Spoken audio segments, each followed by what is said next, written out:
പ്രിയപ്പെട്ട കൂട്ടുകാരെ, റിട്ടയർമെൻറ്റ് ലൈഫിലേക്ക് എല്ലാവർക്കും സ്വാഗതം. ഇന്ന് ഞാൻ നിങ്ങൾക്ക് വേണ്ടി ഒരു പ്രത്യേക വിഭവം തയ്യാറാക്കുന്നുണ്ട്. അപ്പം അത് ചക്കയുടെ ചക്കക്കുരു അതുപോലെ മറ്റ് വസ്തുക്കളൊക്കെ കൊണ്ട് നമ്മൾ തോരനുണ്ടാക്കുന്ന രീതിയാണ്. ഇപ്പോൾ ചക്കയുടെ കാലമൊക്കെ ആയിക്കഴിഞ്ഞാൽ എന്നും ചക്ക തന്നെ കഴിക്കുമ്പോൾ നമുക്ക് മടുക്കൂലേ. അപ്പോൾ അതിലേക്ക് ചില കൂട്ടുകളൊക്കെ ഇട്ടിട്ട് നമ്മൾ തോരനും കറികളും ഒക്കെ ഉണ്ടാക്കുന്ന രീതിയാണ് ഇന്ന് പരിചയപ്പെടുത്തുന്നത്. ആദ്യമായിട്ട് നമുക്കൊരു തോരൻ പ്രിപ്പയർ ചെയ്യാം. അതിൽ കായ, നേന്ത്രക്കായ, പച്ചപ്പയർ ഇതൊക്കെ ഇട്ടിട്ടുള്ള ഒരു ചക്കക്കുരു, നേന്ത്രക്കായ, പച്ചപ്പയർ ഇത്രയും സാധനങ്ങൾ കൊണ്ടുള്ള ഒരു തോരനാണ് ഇന്ന് ഉണ്ടാക്കുന്നത്. നമുക്ക് സീസണലായിട്ട് ഉണ്ടാക്കാൻ കഴിയുന്ന ഒരു വിഭവമാണ്. അപ്പോൾ എല്ലാവരും വരിക, നമുക്ക് അതിൻ്റെ പണിപ്പുരയിലേക്ക് പതുക്കെ കടക്കാം. നമ്മളതിന് വേണ്ട പച്ചക്കറികളൊക്കെ എടുത്തിട്ട് അരിഞ്ഞ് കഴുകി നന്നായിട്ട് 1-2 വട്ടം കഴുകി എടുക്കുക. നേന്ത്രക്കായ ചെറുതായിട്ട് അരിഞ്ഞ് അത് കഴുകി വെക്കുക, കറയൊക്കെ കളഞ്ഞിട്ട് എടുത്ത് വെക്കുക. ഇത് കൂടാതെ നമുക്ക് പ്രധാന ഐറ്റം ചക്കക്കുരുവാണ്. നമ്മൾ ചക്കക്കാലത്ത് ഉണ്ടാക്കുന്ന ഓരോരോ വിഭവങ്ങളാണ്. അപ്പോൾ അത് എല്ലാം നമ്മൾ അടുത്ത പയർ, പച്ചപ്പയർ,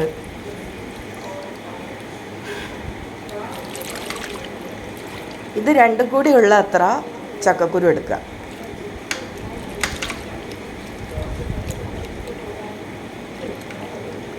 അപ്പോൾ നമുക്ക് ചക്കക്കാലത്ത് ഒരേ വിഭവങ്ങൾ കഴിക്കുന്ന ബോറടി അങ്ങ് മാറിക്കിട്ടും. അതിൻ്റെ വിരസത അകറ്റാൻ വേണ്ടി നമ്മൾ അതിലേക്ക് ചില കൂട്ടുകളൊക്കെ ചേർക്കുകയാണ്. അപ്പോൾ പച്ചപ്പയറിട്ടു. ഇതൊക്കെ മുറിച്ചെടുക്കുന്ന പണിയേ ഉള്ളൂ, ഉണ്ടാക്കൽ എളുപ്പമാണ്. നമ്മൾ ആസ്വദിച്ച് ചെയ്തിട്ടുണ്ടെങ്കിൽ ഭയങ്കര രസകരമായ ജോലിയാണ് അടുക്കളയിലെ ജോലി. ചക്കക്കുരു കഴിഞ്ഞ ദിവസം നമ്മൾ ചക്കയുടെ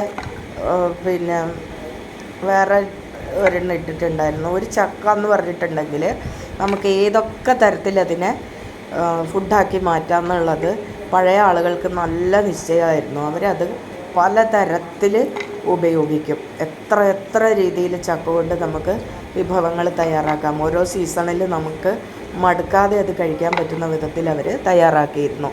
അപ്പോൾ ഇതിൽ പ്രധാനമായിട്ട് ഈ ചക്കക്കുരുവാണ് 50%, ബാക്കി 25% പയറും 25% നേന്ത്രക്കായയാണ് ഉള്ളത്. ഒരു 10-25 ചക്കക്കുരു എടുത്തിട്ട് മുറുക്കുക. അതിൽ ആ ബ്രൗൺ ഭാഗം കളയാതെ എടുക്കണം. കാരണം അതിൽ ഒരുപാട് വൈറ്റമിൻ എ ഒക്കെ ഉള്ളതാണ്. അത് നമ്മൾ അധികം കളയാതിരിക്കുകയാണ് നമ്മുടെ ഹെൽത്തിന് നല്ലത്. നമ്മൾ ചുവന്ന അരിയൊക്കെ കഴിക്കില്ലേ, അതുപോലെ തന്നെ നമ്മൾ ഗ്യാസ് കത്തിച്ച് അടുപ്പത്ത് കുറച്ച് കട്ടിയുള്ള ഒരു സ്റ്റീൽ പാത്രമാണ് ഞാൻ വെച്ചിട്ടുള്ള ഒരു ചീനച്ചട്ടിയാണ്. അതിൽ കുറച്ച് ഉപ്പിടുക, ഇത്തിരി മഞ്ഞൾപ്പൊടി ഇടുക, അതിലേക്ക് ഈ പച്ചക്കറിയും ഇട്ട് കൊടുക്കുക. എന്നിട്ട് വേവാൻ വയ്ക്കുക. ഇതിലധികം മസാലയും നമ്മൾ ചേർക്കുന്നില്ല. കുറച്ച് മഞ്ഞൾപ്പൊടിയും കുറച്ച് മുളക് പൊടിയും മാത്രമേ ചേർക്കുന്നുള്ളൂ. കുറച്ചധികം കറിവേപ്പില ഇട്ട് കൊടുക്കും.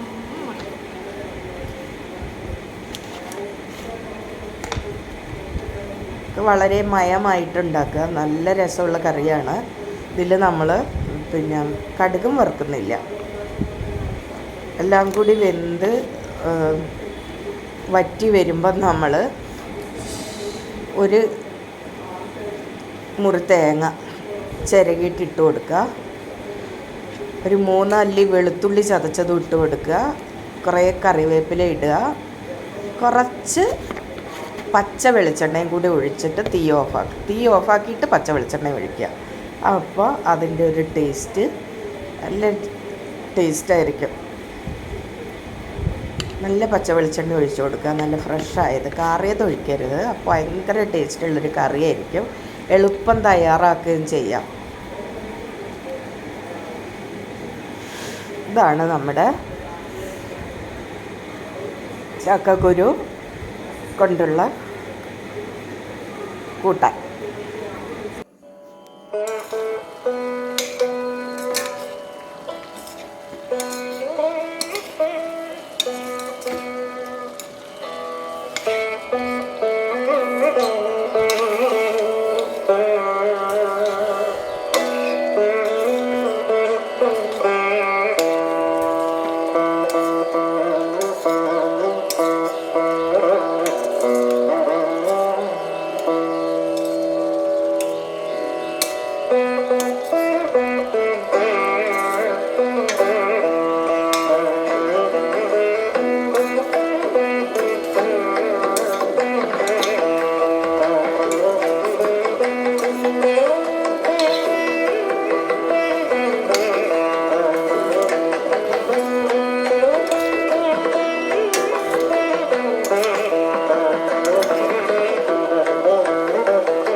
പ്രിയപ്പെട്ട കൂട്ടുകാരെ, റിട്ടയർമെൻറ്റ് ലൈഫിൻ്റെ പ്രേക്ഷകരായിട്ടുള്ള എല്ലാവർക്കും ഈ കറി ഇഷ്ടപ്പെട്ടു എന്ന് വിചാരിക്കുന്നു. അപ്പോൾ ഈ പച്ചക്കറിയൊക്കെ നുറുക്കിയെടുക്കുന്ന ഒരു പണി മാത്രമേ ഉള്ളൂ. അത് കഴിഞ്ഞിട്ടുണ്ടെങ്കിൽ നമ്മളതിന് കടുകൊന്നും പൊട്ടിക്കുന്നില്ല. കുറച്ച് വെളിച്ചെണ്ണ മാത്രം ആണ് അതിൽ ചേർക്കുന്നത്. വളരെ കുറച്ച്. അത് വളരെ ഹെൽത്തി ആയിട്ടുള്ള ഒരു ഭക്ഷണ രീതിയാണ്. അപ്പോൾ എല്ലാവരും ഒന്ന് തയ്യാറാക്കി നോക്കുക. എന്നിട്ട് അതിൻ്റെ ഫീഡ്ബാക്കൊക്കെ എല്ലാവരും അറിയിക്കുക. അപ്പോൾ എല്ലാവർക്കും താങ്ക് യു.